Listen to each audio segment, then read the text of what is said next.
Hi, welcome. Today we're gonna review Ideal Maiden Thuria. Ideal Maiden Thuria.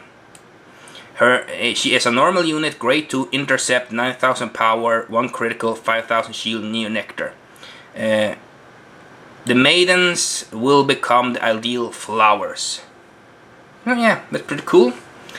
So, it's a generation break 1. When this card would be placed in RC, choose up to one of your units if you have a Vanguard with Ranunculus in its card name.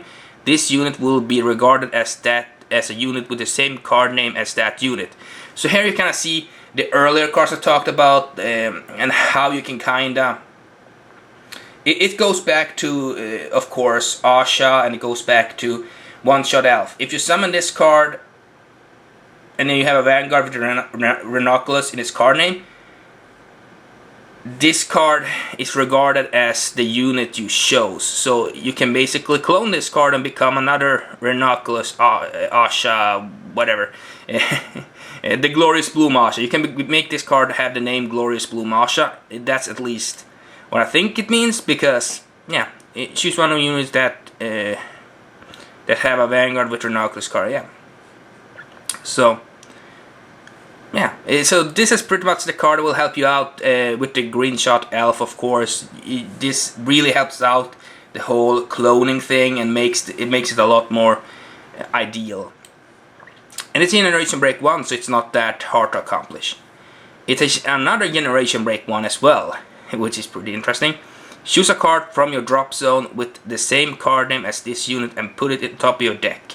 At the beginning of your main phase, if you have Vanguard with Ranunculus in its card name, you may pay the cost, and if you do, return this unit to your hand and shuffle your deck.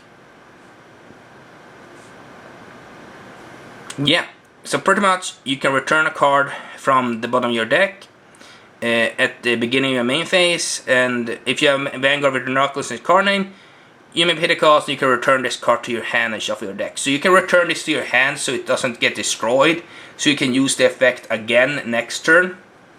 So it can go back to your hand, which is, of course, I think this is really good, that it goes back to your hand and you can then shuffle your deck, and that means that this card won't be destroyed, so you can summon it next turn again, and with the Glorious Blue Masha, if you stride again, you can make this another Glorious Blue Masha again, and you can get one critical. So this card is really good. I start to see. I didn't have to look over all the new Nectar support, but I kind of see where it's going right now.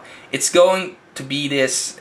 You have to clone certain cards to get certain effects, and that's interesting. That's interesting. I know that new Nectar had that before, but it took me some time to kind of figure it out a little bit to see where it was going. So this is a really interesting card. I think the artwork's amazing, but I think the effect is really interesting.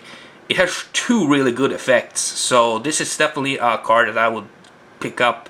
It's going to be a double rare, so that's probably going to be expensive if for no reasons. So yeah, tell me what you think about this card. I think it's amazing. You know, it's a really great card, and it has 2 generation break effects, which is really awesome. So tell me what you think, comment, like, and subscribe.